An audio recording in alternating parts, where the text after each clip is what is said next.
The universe is never late. The universe is exact, precise, and governed by a law that never fails. It is not a respecter of persons, but it is a respecter of faith, of word, of vibration. The idea that someone will send you 120 millions and only 5 minutes remain is not a dream of chance.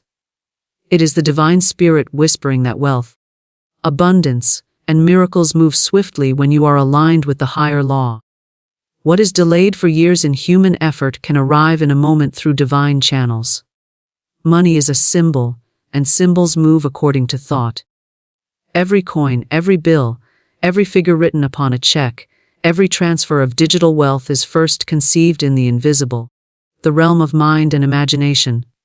The 120 millions is already yours in spirit, waiting for your recognition, waiting for your fearless acceptance. When you say, "Yes, this belongs to me by divine right, in perfect ways," you open the door. The door swings wide, and what seemed far away rushes to you like a river breaking through its dam. The human mind believes in time, in struggle, in delay. It says, "How can millions arrive in 5 minutes?" But the higher law does not measure in hours or days. It measures only in receptivity, in readiness, in the quickening power of the spoken word. In the twinkling of an eye, what you call a fortune may manifest. The spirit knows no distance, no limitation, no obstacle. What is decreed in faith is established in form. Imagine the clock ticking down, 5 minutes left. And in those minutes your thought becomes radiant, your expectation unwavering. You know beyond reason that the supply is at hand. You are not anxious, for anxiety blocks the flow. You are not doubtful, for doubt ties the hands of the divine. Instead, you are joyous, grateful before it comes, praising the unseen as though it were already here. In truth it is.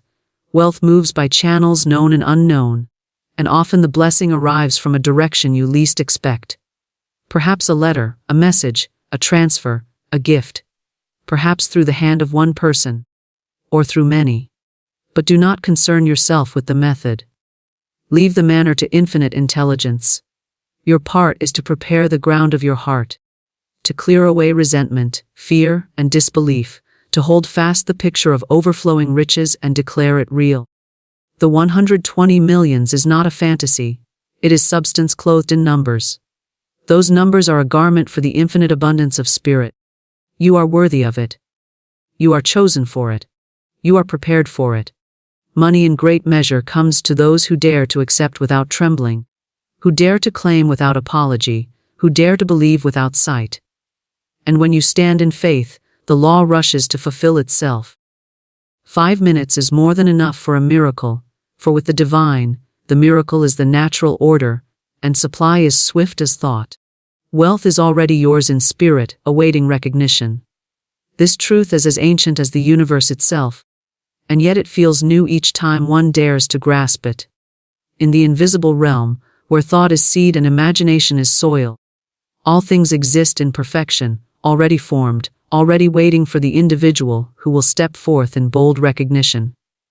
When we speak of wealth, the world immediately imagines coins, paper, numbers, and possessions, but the true origin of wealth is substance, an invisible reservoir of abundance that precedes all form.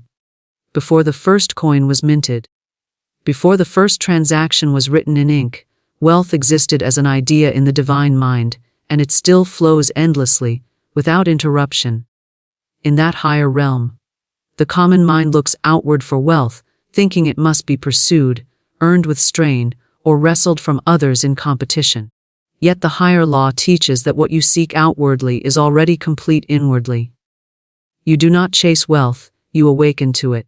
You do not fight for prosperity, you recognize it as already secured for you by the eternal law of supply.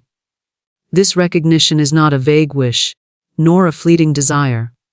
It is a firm inner knowing that beyond appearances, your good is already done. Every soul carries within a spiritual bank account, one that cannot be depleted, one that grows richer each time you affirm your unity with the source. To think otherwise is to live in illusion. Lack, scarcity, and poverty are shadows born of false belief, and like shadows they vanish when light shines upon them. Wealth, by contrast, is light itself, ever present and ever ready to take shape in your affairs. The moment you recognize it, the invisible becomes visible, the unseen takes form. And what seemed like chance or miracle is revealed as law fulfilling itself. The recognition of wealth is an act of faith, and faith is not passive but creative. To say wealth is already mine, with conviction, is to set currents in motion that draw form to substance. Faith does not beg, it does not plead, it does not wait in doubt. Faith declares, accepts, and prepares. When the farmer plants seed, he does not question whether the harvest will come, he tends his field with certainty. In the same way, recognition of wealth is planting the seed of truth in the soil of your mind, watering it with words, and guarding it from the weeds of fear and disbelief. The mind that refuses recognition of wealth continues to live in cycles of want. It looks upon bills with dread, opportunities with suspicion, and others' prosperity with envy. It believes that abundance is outside itself, rationed, scarce, or controlled by chance. Yet the moment recognition dawns, the pattern shifts. The bill becomes an opportunity for provision. The opportunity becomes a channel for increase, and the prosperity of another becomes a signpost pointing to what is possible for all. Recognition transforms vision, and vision transforms experience. Every great fortune in history began as recognition. The inventor recognized a possibility unseen by others. The artist recognized beauty in forms others overlook. The merchant recognized value where others saw none. This recognition was first spiritual, an idea, a picture, a knowing, and then it became physical, clothed in matter, shaped by effort, and visible to all. So too with wealth itself, it begins not in bank vaults or stock exchanges, but in the invisible substance that yields to thought and belief. The reason so many toil without increase is because they wait for proof before believing, when in truth proof is the child of belief. Recognition comes first. To say, I will be wealthy one day, is to postpone the harvest. To say, I am wealthy now in spirit, and my good is unfolding, is to claim the harvest already ripened. The inner word shapes the outer world. You cannot wait for millions to appear before you believe in wealth, for the appearing is summoned by the belief. Recognition is not only spoken but lived. It is shown in how you handle even the smallest supply. To recognize wealth in spirit is to treat every coin, every dollar, every act of exchange as holy substance, a sign of infinite increase. One who despises small things blocks the way for greater things. But one who honors even the little knows that the same spirit that fills a purse with coins can just as easily fill an account with millions. Recognition is reverence, and reverence multiplies. Imagination is the great tool of recognition. To picture wealth, to feel the joy of it, to act as though it already belongs to you, is to magnetize it from the invisible to the visible. The picture held with faith is the mold into which substance flows. Many lose themselves in worry, picturing bills unpaid and futures uncertain, and thus they pour substance into molds of lack. But the one who holds firmly to the picture of abundance, who feels it now, not later, shapes substance into the forms of prosperity. Recognition requires discipline of thought, for every doubt is a crack in the mold, every fear a distortion in the design. Yet with persistence the image remains pure, and the flow of supply cannot be hindered. Words, too, are instruments of recognition. To speak lack is to deny the truth of spirit. To speak wealth is to affirm what already is. Each word is a decree, and the law obeys. When you say, I never have enough, the law rushes to fulfill it. When you say, I always have more than enough, the same law hastens to bring it forth. The unseen responds not to complaint but to command. The recognition of wealth is sealed when the tongue speaks only increase, only sufficiency, only plenty. Recognition also requires release of resentment, for resentment ties the soul to lack. To envy another's gain is to confess disbelief in your own. To begrudge another's success is to blind yourself to your own channels of increase. Recognition sees the abundance of others as proof of the universal law, as evidence that prosperity is no respecter of persons, and that your own portion is secure. When you rejoice in the wealth of others, you multiply your own recognition, and the universe answers with multiplication. Even in times of outward scarcity, Recognition sustains. The bank account may look thin, the cupboard bare, the opportunities distant, but recognition declares, this is only appearance. The truth is abundance. Appearances shift and dissolve, but substance remains. By holding fast to recognition, you invite new channels to open, unexpected supply to appear, and sudden increase to flow. Recognition is stronger than circumstance, and circumstance bends to recognition. To live in recognition is to walk daily as though wealth surrounds you, for indeed it does. It is to move with confidence, to give generously, to speak affirmatively, and to expect continually. Wealth is not something you chase across time, it is something you acknowledge in the eternal now. Each time you recognize it, you step more fully into alignment with the infinite storehouse, and the invisible treasury pours itself into your visible life. Time is no barrier to divine supply. Miracles move swiftly. In the realm of spirit, there is no clock, no calendar, no schedule bound by human limitation. What the human mind imagines as years of waiting, the divine completes in a single instant, for in truth there is no delay in the operation of law. Delay exists only in consciousness. When fear or doubt interrupts the flow of what is already prepared, the higher law knows no postponement. The harvest is always ripe. The supply is always complete, the miracle is always present, and the only measure is the readiness of the soul to receive. Human beings are taught to measure life in minutes and hours, in deadlines and schedules, but the invisible does not operate by these constructs. Supply is immediate, for it exists outside of time. The mind that is bound by hours will say, it cannot happen now, perhaps it will take months, years, or even decades. But the spirit whispers, now is the appointed hour, now is the day of fulfillment, now is the moment of manifestation. Miracles do not require the passage of time, only the clearing of the mind. When faith is established, when recognition is complete, the supply appears as swiftly as lightning illuminates the night sky. Miracles are natural, not extraordinary. They are the normal operation of a higher order that humanity has grown blind to.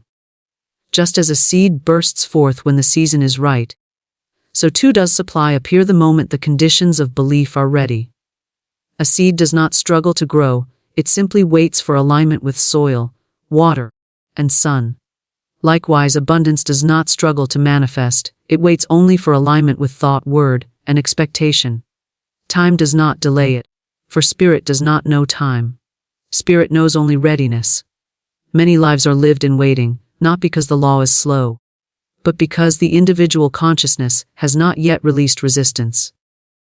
Doubt, fear, and disbelief are the true delays, not the ticking of a clock. One may labor for years, chasing wealth by human means, and yet remain empty, handed because the mind has not surrendered to the truth of instant supply. Then, when the moment of realization comes, when the soul at last declares, it is mine now by right, by law, by spirit, the wealth that seemed withheld arrives at once, often in such speed and measure that it astonishes the mind.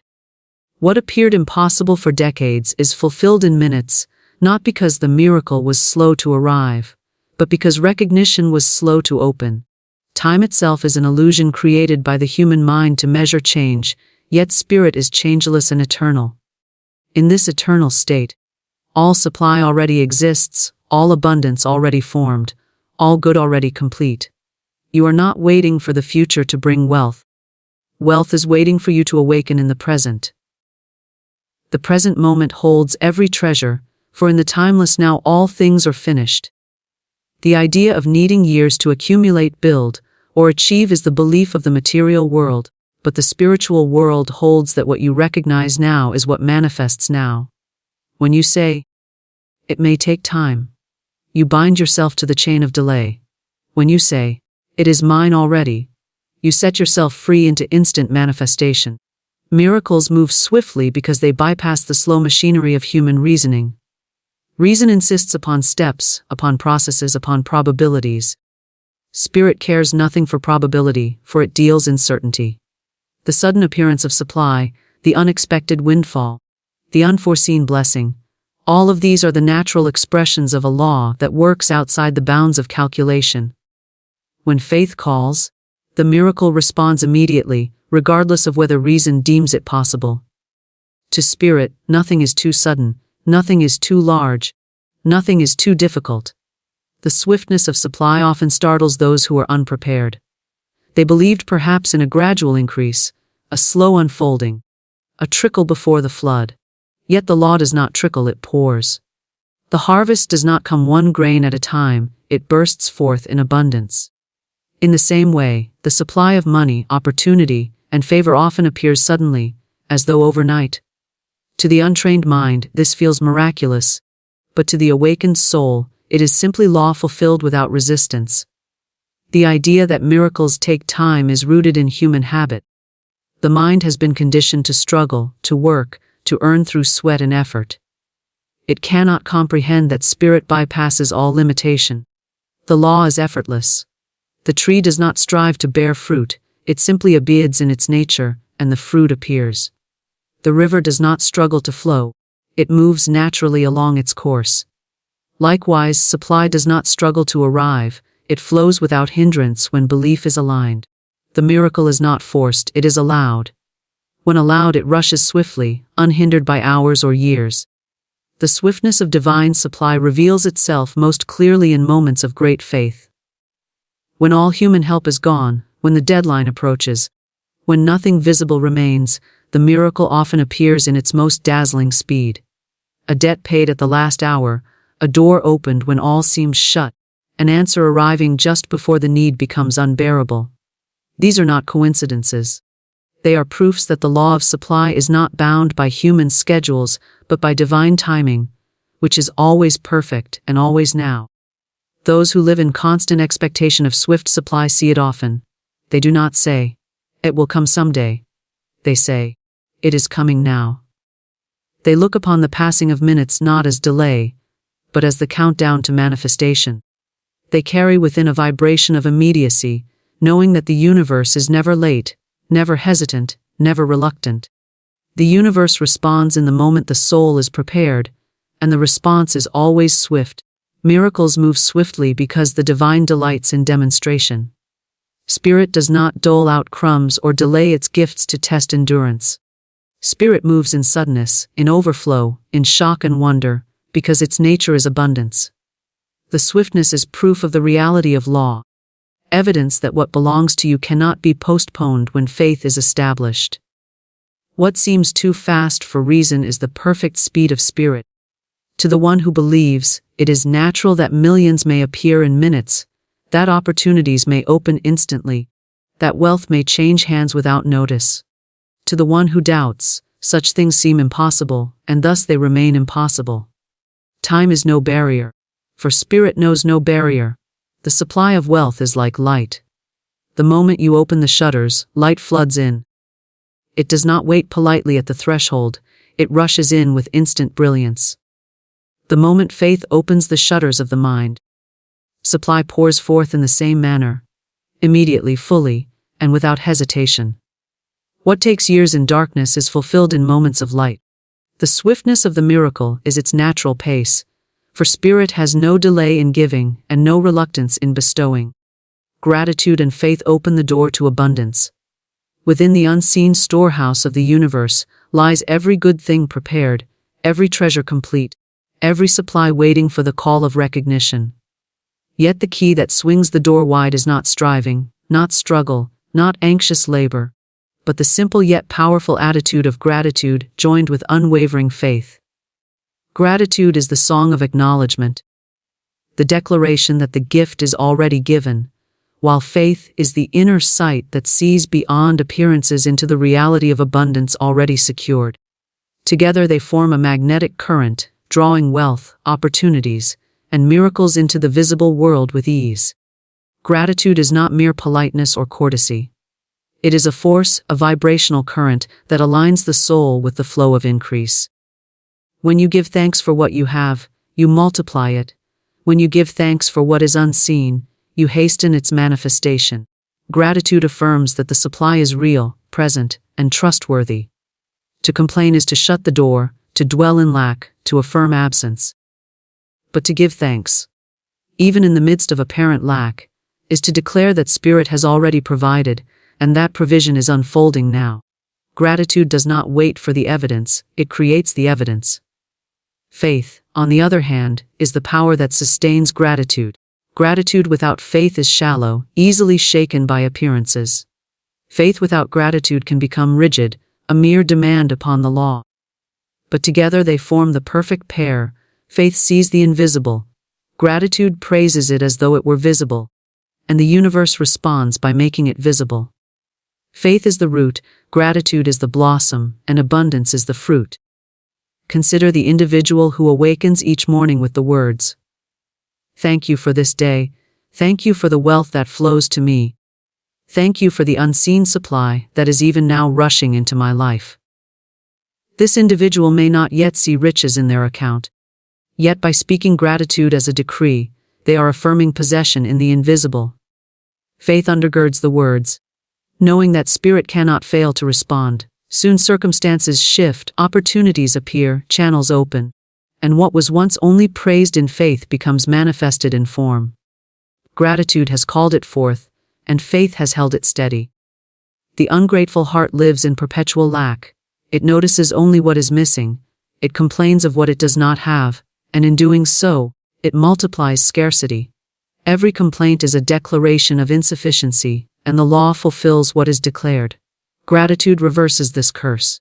It turns the gaze from absence to presence, from loss to gain, from despair to hope. The grateful soul declares, "All that I need is already mine." And so it becomes. By giving thanks for the unseen, you affirm its reality and invite its swift arrival. Faith is the assurance that what you have thanked for in spirit will soon appear in matter. Faith does not waver with the winds of circumstance. When bills loom, faith says, "This too is provided for." When doors appear shut, faith says, "Another door already stands open." When the future seems uncertain, faith says, "The path is prepared." And it is good. This inner certainty keeps gratitude alive even when appearances tempt you to despair. Without faith, gratitude falters in the face of difficulty. With faith, gratitude becomes unshakable and radiant. Gratitude and faith together act as a magnet for abundance, because they transform your vibration. Spirit responds to vibration, to the inner tone of thought and feeling. Fear repels, doubt blocks, ingratitude delays, but gratitude attracts and faith anchors. To dwell in gratitude is to live in harmony with the law of supply, for the law gives more to the one who acknowledges more. To dwell in faith is to rest in the certainty that what is unseen is more real than what is seen. Together, these forces align you with the current of prosperity, and prosperity flows naturally to you. Gratitude is creative imagination put into words. When you thank Spirit for the millions already on their way, you are painting a picture in the invisible. Faith holds that picture steady, refusing to let it blur or fade when the outer eyes see nothing. Soon the picture becomes form, just as surely as a blueprint becomes a building. The architect does not wait to thank the workers when the structure is complete. He thanks them even while the ground is still bare, knowing the blueprint is as good as finished. Gratitude works the same way. It thanks the unseen as though it were already manifested, and the unseen becomes seen. The beauty of gratitude is that it multiplies even the smallest things. A single coin, when received with thanksgiving, is the seed of a fortune. A small opportunity, when praised with gratitude, blossoms into greater opportunities. The grateful heart does not despise small beginnings, it blesses them, and the blessing multiplies. Those who complain over small things block their own increase, but those who give thanks for small things open the channel for great things. Faith sustains this process by keeping the mind fixed on the truth that increase is inevitable. There is also a mystical power in gratitude spoken in advance. To thank Spirit for the millions not yet in your hands is to declare that they already exist in substance. The law of supply does not differentiate between present possession and future expectation. It responds to the vibration of gratitude as though the gift were already given. Faith reinforces this by assuring the soul that what is unseen is more enduring than what is visible. Thus, Advanced gratitude joined with unwavering faith draws the unseen swiftly into sight. Gratitude heals the heart of resentment, for resentment poisons the channel of supply. When you are grateful, you cannot envy, you cannot begrudge, you cannot despair. Gratitude turns the focus away from what others have and toward the abundance of spirit that is equally available to all. Faith strengthens this by affirming that your portion is secure, that no one can take what belongs to you by divine right. Gratitude rejoices in the good of others, knowing it heralds your own, and faith declares that your own good is inevitable. Even in times of trial, gratitude and faith keep the door open. The grateful soul says, "Thank you for the lesson hidden here. Thank you for the good already unfolding." While faith whispers, "This too shall pass, and greater supply will come." Together they shield the heart from fear and the mind from despair. Many have found that their greatest breakthroughs came not from desperate pleading, but from calm gratitude and unshaken faith, spoken in the very hour when appearances gave no reason to hope. This combination creates the perfect atmosphere for miracles. For spirit delights in responding to a heart that already sings thanks and a mind that already sees fulfillment. Gratitude and faith are not acts you perform once, but a state you cultivate daily. They are habits of mind and spirit, practiced until they become natural. The one who lives continually in gratitude and faith becomes a continual channel for abundance. Supply flows not in occasional bursts but in steady streams, because the door is always open, the channel always clear.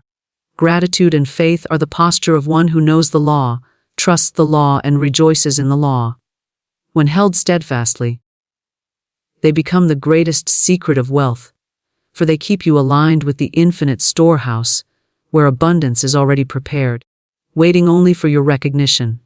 Do not focus on the channel. Infinite intelligence chooses the way. The supply of wealth, opportunity, and blessing does not depend upon the narrow vision of human reasoning. It does not come merely from the job, the business, the person, or the investment you imagine. These may be channels, but they are not the source. The true source is infinite intelligence, the great organizing principle of the universe, which knows all ways and all means. To fix your attention upon one channel is to limit the law, to bind it with your expectation, and to block the flow of abundance that might otherwise come through unexpected avenues. The human mind often insists that it knows how supply must appear. It says, "If I could only receive this promotion, then I would prosper. If only this person would lend me the money, then I would be secured. If only my business succeeded, then I would be wealthy." Such thoughts confine the vastness of spirit to the narrow corridor of human imagination. But spirit is never confined. Spirit has infinite channels, infinite pathways, infinite messengers. To look only to one is to risk disappointment. But to trust infinite intelligence is to open to surprises, sudden blessings, and swift miracles. When you release your grip upon the channel, you free the law to act. It may use the very channel you imagined, or it may open one you never considered. Wealth may arrive through a stranger, through a forgotten investment, through a chance meeting, through a door that had seemed closed for years. Infinite intelligence weaves all circumstances together with perfect timing and precision, and it is not for the human mind to dictate the pattern. The mind's task is to hold to the vision of abundance, to affirm the supply as already complete, and to trust that the manner of delivery will be perfect. To focus on the channel is to live in strain. You watch one door anxiously, waiting for it to open, worrying it may remain closed. Yet the universe holds countless doors. If one remains shut, another is already wide open. The one who trusts infinite intelligence does not panic at closed doors, for they know the source is never diminished. They turn from the closed door with gratitude, certain that another channel, greater, swifter, more suitable, is already prepared. The supply is never lost, only redirected. Infinite intelligence has access to every resource, every person, every condition. What you cannot see, it sees. What you cannot arrange, it arranges. What you cannot imagine, it has already prepared. To limit supply to one expected channel is to cut yourself off from the vastness of the unseen. But when you say, Spirit knows the way, and I release all attachment to how it comes, you allow wealth to appear in forms that astonish you. The law works more swiftly and more fully when you remove your interference. Those who trust only one channel often fall into despair when that channel fails. They think the supply is gone, the opportunity missed, the blessing lost, yet the supply is never gone. It cannot be lost, for it exists eternally in spirit. The failure of one channel is often the sign that greater channels are waiting. What seems like loss is only redirection. What seems like delay is often the clearing of the path for something larger. To the eye of faith, no channel is final, for infinite intelligence is never exhausted. Consider the river that flows to the sea. If one branch is blocked, the water simply diverts, finding another course. The flow does not stop, it merely chooses another way. In the same way, wealth flows continuously from the source. If one path is blocked, the law immediately finds another. When you release your dependence on the blocked path, you discover the abundance rushing toward you from another direction. To focus only on the blockage is to despair. To trust the source is to rejoice in the endless possibilities.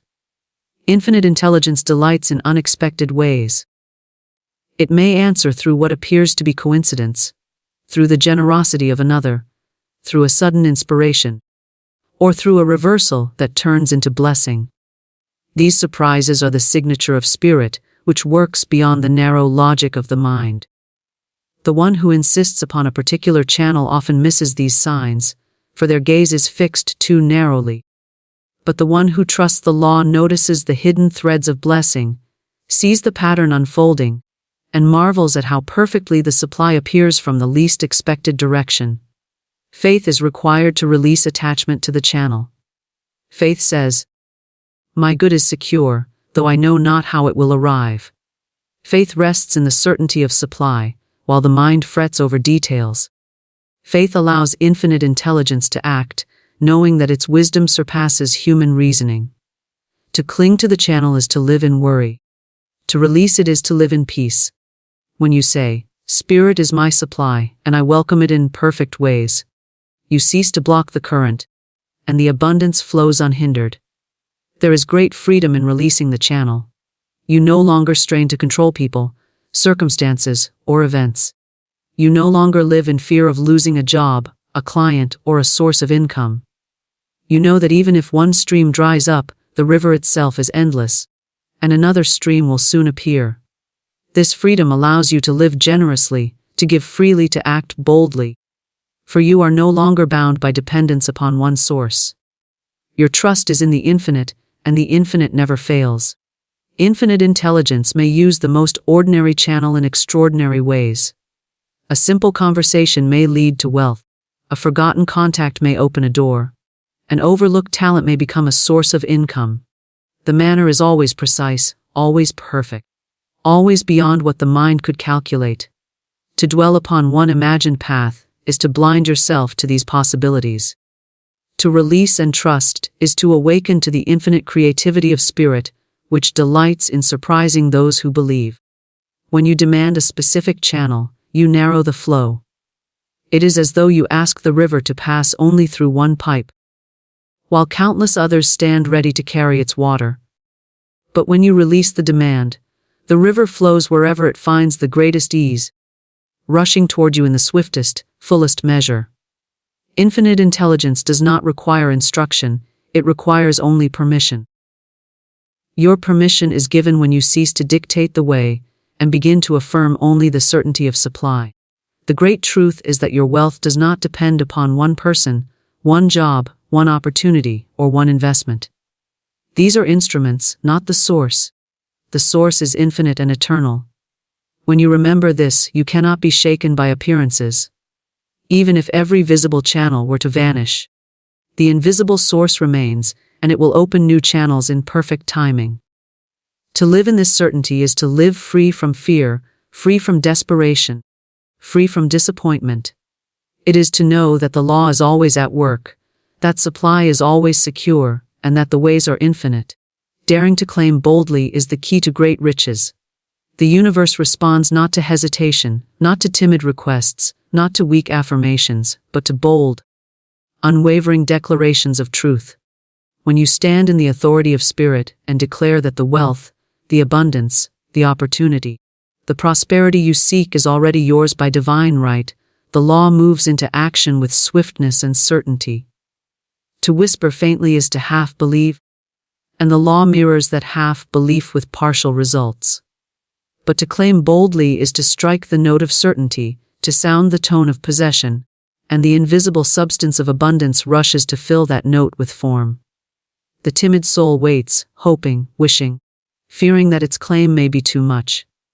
It says, "Perhaps I deserve just enough, perhaps I should not ask for more than I need, perhaps I must wait until the right time." This timidity is rooted in doubt and fear, and it shuts the door on greater supply. The bold soul, however, understands that abundance is infinite, that wealth is limitless, that spirit withholds nothing.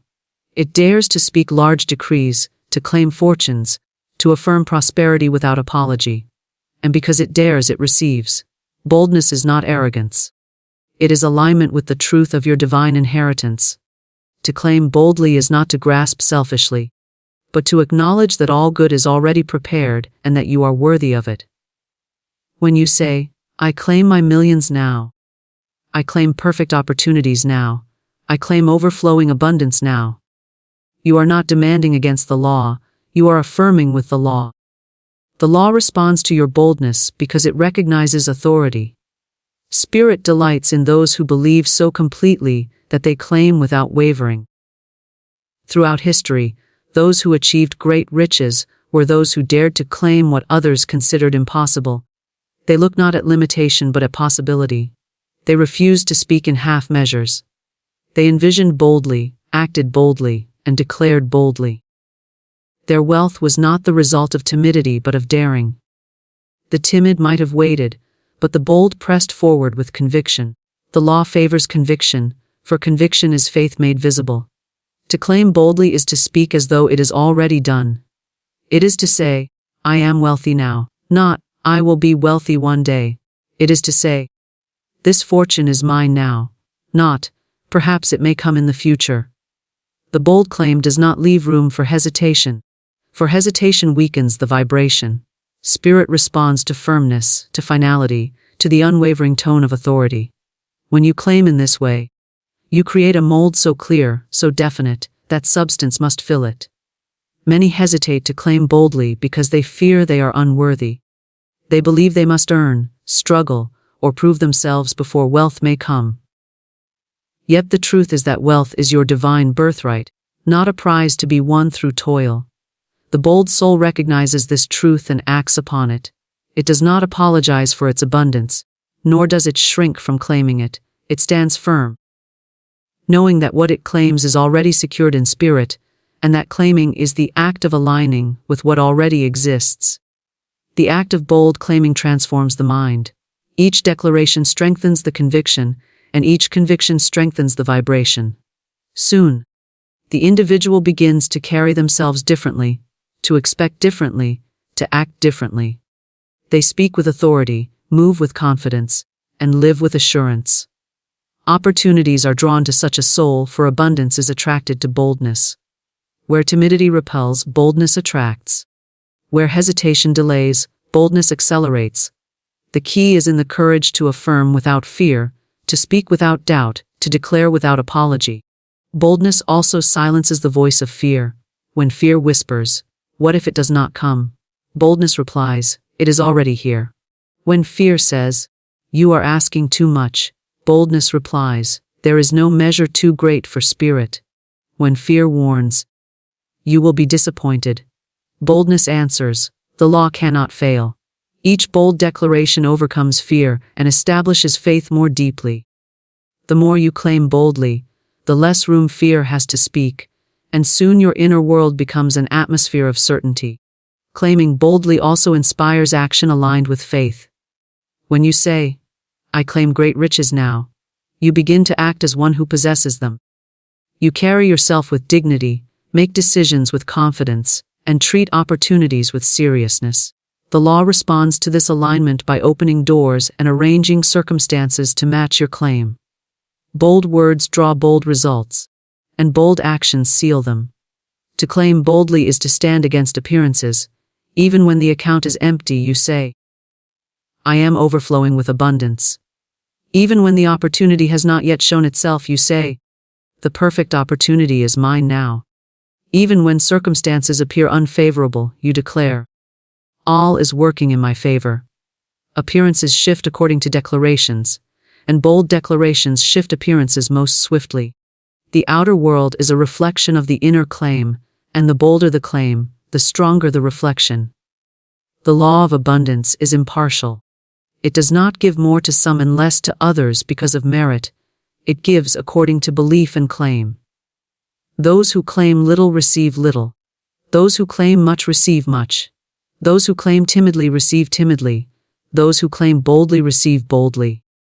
The measure is not in the law but in the claimant.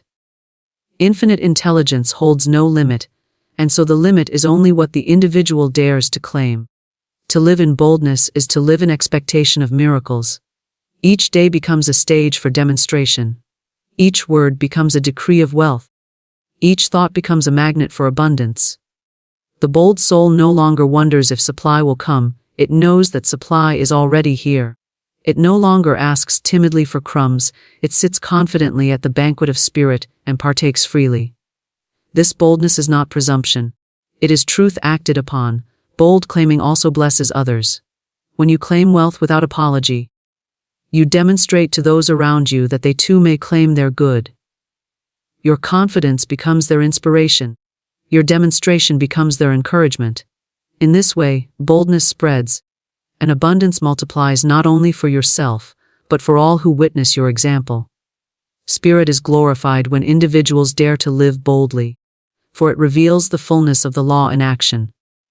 Every fortune, every great success, every magnificent demonstration begins with someone daring to say, this is mine now. Not tomorrow, not someday, not if fortune favors me, but now. This daring claim sets the law in motion, clears the obstacles of doubt, and draws the invisible into visibility. The universe answers the tone of certainty, and certainty is expressed through boldness. Those who dare little receive little. Those who dare greatly receive greatly, for spirit meets you at the level of your claim. To shrink back is to deny the truth of abundance. To step forward boldly is to affirm it. Each bold claim is a step into greater riches, each declaration a command to the law, each affirmation a call to substance to take form. The law does not resist, it waits for the claimant. And the claimant who dares to claim boldly finds that wealth responds with the same boldness, rushing forth in great measure, overflowing, exceeding expectation,